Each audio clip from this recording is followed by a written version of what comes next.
हमारे चैनल के दर्शक देख रहे हैं श्री राम भक्त हनुमान जी की एक सुंदर सी आकर्षक प्रतिमा और उनके भक्त श्री कृपा शंकर सिंह जी, जो वर्तमान में महाराष्ट्र प्रदेश भारतीय जनता पार्टी के उपाध्यक्ष हैं।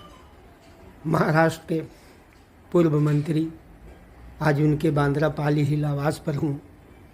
वैसे तो 6 तारीख जो है भारतीय कैलेंडर के 12 महीने में 6 आता है, लेकिन जो 6 दिसंबर आता है उस समय एक महामानव का महापरिनिर्वाण दिन होता है, जो एक विशेष स्थान है। और उसी संबंध में कृपा शंकर सिंह जी से मैं जानना चाहूँगा कि भारतीय घटने के शिल्पकार डॉक्टर बाबा साहब अम्बेडकर के बारे में श्रद्धांजलि के रूप में क्या कहना चाहते हैं। आपका हमारे चैनल में स्वागत है।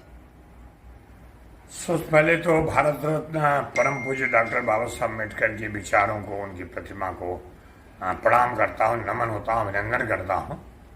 और आज जो देश हमारा लोकतंत्र है, भारतीय लोकतंत्र है, या हर सांसों में बाबा साहब बसे हुए हैं।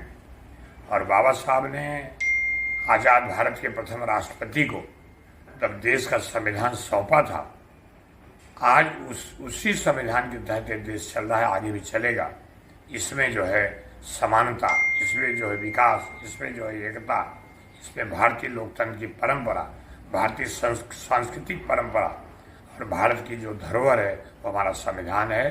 और उसी संविधान के तहत देश चल रहा है। इसलिए 6 दिसंबर महापरिनिर्वाण दिवस मनाते हैं। 6 दिसंबर क्या, रोज उनकी याद में, उनके विचारों में, सांसों में हमेशा बाबा साहब याद रहते हैं। एक प्रश्न अभी जब बाबा साहब और संविधान का जिक्र आपने किया तो इसके बारे में भी मेरे दिमाग में अभी आया कि मैं पूछ ही लूँ कि गत लोकसभा चुनाव में भारतीय जनता पार्टी के विरोधी लोगों ने ऐसा एक पूरे देश में रूमर फैला दिया कि अगर यह सरकार पुनः केंद्र में आती है तो बाबा साहब का संविधान निश्चित रूप से बदल दिया जाएगा। इस बारे में आप क्या कहेंगे? मुझे लगता है जब तक धरती आकाश है, जब तक इस भारतवर्ष में इतिहास है, डॉक्टर बाबा साहब अम्बेडकर के संविधान को कोई न बदल पाया न बदल सकता है।